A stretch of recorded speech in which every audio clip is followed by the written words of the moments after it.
welcome to another edition of Tech Talk with Chet, otherwise known as Tech for Experts and Authors. Today's topic, making better videos. Part 1, the ears have it. Each day we're going to focus on something different, something new to help you with technology as we're here each weekday morning.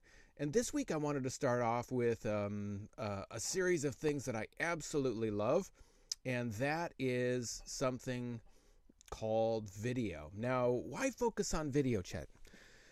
Video has become more and more dominant. In fact, I got a couple of notes here. I was a little shocked and surprised. 75 million people tune in to watch videos online every day. Embedded videos on websites can increase traffic up to 55%. It increases engagement. Video is a medium that allows us to connect with our audience, to connect with our tribes. Of course, family and friends love seeing videos of our loved ones and, our friends. But what video can be used for as experts and authors, as folks trying to share your message with folks either in your local community or across the country, around the world. Video allows us to share eye contact as we're doing now. Video allows us to show something to people. I've been teaching video production for a long time, created a program, absolutely love it. I have online classes with more than 87,000 people in it, largely using video to help other people use technology more successfully, more creatively. And that's why I wanted to come to you today and share a couple tips. So we're going to do this over the next couple days. In fact, here's my little graphic. Today we're focusing on a topic I've summarized as the ears have it. Tomorrow we're going to focus on a topic that I think is terribly important, stability. I call it stability, tranquility. And then Wednesday, something I call the 5 corners. And these are normal topics, something you learn inside of a video, in a video production class, in an online course. But I've boiled them down to something a little more creative. You got to have fun, right? Life is meant to be fun. Teaching and learning can be interesting, can be engaging, can be fun. That's my style, and that's why I wanted to share these 3 tips with you today. And I'm starting out with this one on purpose. Lots of people use this as an afterthought, okay? A lot of people use today's component of video as they're not thinking about it when they're designing their lesson, their course, their video. And that's this right here. We are more orally sound dominant than we believe. A lot of folks focus on the visual component, which is, of course, very important. And the next 2 days are going to focus on that. But I'm starting on this part because people are more forgiving of poor video than they are poor audio. What do you mean, Chet? I'm glad you asked. What I'm talking about is if someone's watching your video, maybe it's a video lesson. Maybe it's a video you have on Facebook, on YouTube, on LinkedIn, on your website. If people are having a difficult time hearing the sound, if they're having a difficult time making out what you're saying, if it's not totally clear and clean, if there's more background noise, ambient noise, folks would call it, and they have to really listen intently to the dialogue, to the words that you're sharing or your subject is sharing, and they have to strain to listen, people will tune out either physically or mentally. What I mean is folks will either say, click, I'm on to the next video. Click, scroll down to the next, or click off of this website onto the next website. I don't have the time or the patience to listen to something that isn't clear. But if the video is slightly out of focus, but they can hear clearly and it's a topic they're interested in, more than likely they will stay tuned. So it is so important that our audio is clean and clear, that the audio allows you to communicate your ideas. So important. So the 2 simple ways I want to suggest this. Now, I will have a course coming online in the next couple of months that takes you through the whole a thorough process of helping to learn video. I taught video production for 17 years. I've been involved with a number of different national efforts in teaching learners and students video production. And I'm thrilled to share that in a course later on. But I want to give you these 3 tips, because if you practice the tips I'm sharing over the next 3 days, and you make that part of your routine when you're creating videos, you will have a bigger impact with your audience, with the folks out there who can learn from you. So there's 2 oversimplified ways I want to suggest you can improve the audio for your videos. First of all is capturing good audio, and second is avoiding the stuff that makes bad audio. And here's what I mean.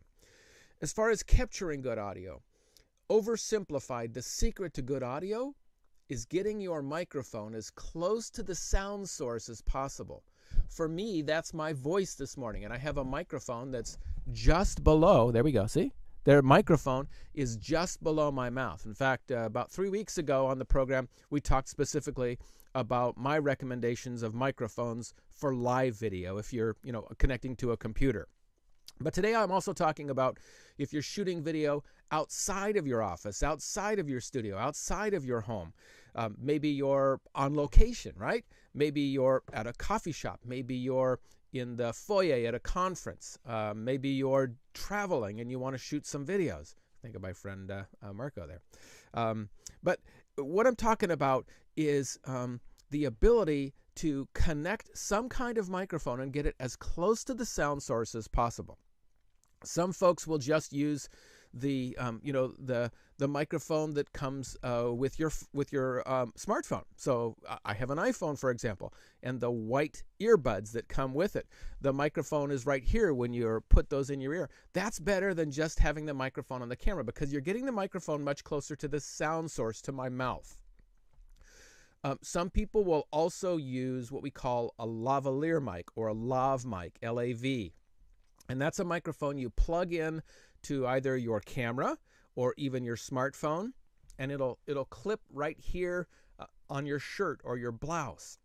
And that allows you, again, that's getting the microphone closer to the sound source, which gets much better sound than if you're just relying on the microphone that's directly on the camera, that's directly on your smartphone. If you're getting into more what I would call, advanced intermediate video production, you might want to use a shotgun mic or a microphone on a boom. And that's what they use on a lot of the television programs when they have a guest, on the Tonight Show, what have you. They'll have a microphone on an arm, on a boom arm, that's suspended right above the guest, and it's just out of camera view, right up here, and it's pointed directly at the guest, at their mouth, so to pick up good audio. But that's if you're involving, a crew and you need another person to run audio. And if you're doing a full-blown production, that may be advantageous. But just the simple tips I'm talking about will make a massive difference in your videos. And getting the microphone as close to the sound source as possible, either using the headset mic or using a lavalier mic. Some people also use a digital audio recorder. I have a separate digital audio recorder that I can put in a location near talent if it's a distance away, and it will record the sound, and then I can match them up later. I can synchronize them later when I get to video editing. But just if you're doing simple production, whether you're using, a camcorder that was a couple $100, or if you're like me, you have a professional high-definition camcorder that runs in the thousands of dollars, and you want to either have a wired microphone, like a lavalier microphone, or a wireless microphone that runs up next to the talent and gets good audio. So that's the first part as far as, recording good sound. Now, it's advantageous as well. Maybe you don't know, Chet, does my system allow me to get good audio? The best way to learn, the best way to check it out is go ahead and do a test recording, and do the test recording where you plan to shoot the videos for your audience. For example, for me in my home office here, I would shoot some videos right here. Then I would take it down and, plug in my headphones or earphones or turn up the speaker volume on my computer as I play it back and listen. But listen the way an audience person would. Listen as somebody who's not you, who's not totally, they're interested in your topic, but they're not willing to sit there if it's, well, can I be frank? Garbage. They're not going to sit there and listen if it's cruddy audio, if they have to strain to figure out what you're saying. Then you need to change your mic setup. Here's the second part, and it relates directly to that. Sit where you're going to record your sound, whether it's in your home office, whether it's in your living room, whether it's on your back patio, whether it's at the local coffee house, the internet cafe, maybe it's out on the banks of the River Seine in Paris. Sit there and close your eyes and listen to the environment. Listen to the sound that's live. Because if there's delivery trucks zooming by and stopping with their squeaky brakes, if there's somebody opening a heavy metal door regularly, if there's the din of human traffic and babies and strollers all around you, that's going to affect the audio and the quality of your audio, the success of the sound reaching out to your audience. If you're hearing all that, it's going to be a challenge to capture good quality audio.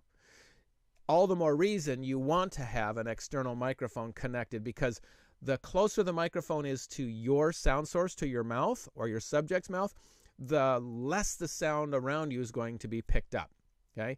If you don't have an external microphone, you're in one of those locations, you need to move to a different location, because it's going to pick up all that sound equally, and your voice is going to have to fight for attention, and the audience probably is not going to let you win.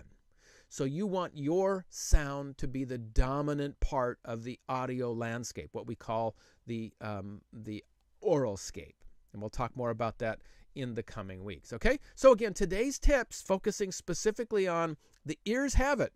The ears are more important than the eyes in video. I know it's hard to believe, but trust me. So get that external microphone, get it as close to your sound source as possible, and pay attention to the environment. If the environment is not conducive to good audio, if there's too much extraneous noise, move somewhere else.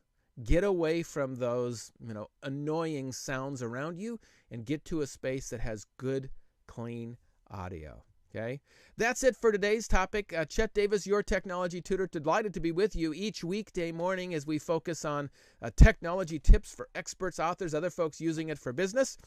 Be sure and like the page if you haven't already. That way you'll be sure to be notified when I have new content. I look forward to seeing you back here tomorrow morning, Tuesday, 6:45 a.m. Pacific time. Tomorrow we're going to focus on stability, tranquility. That's it for now. Go out there and make it a great day. I look forward to seeing you tomorrow.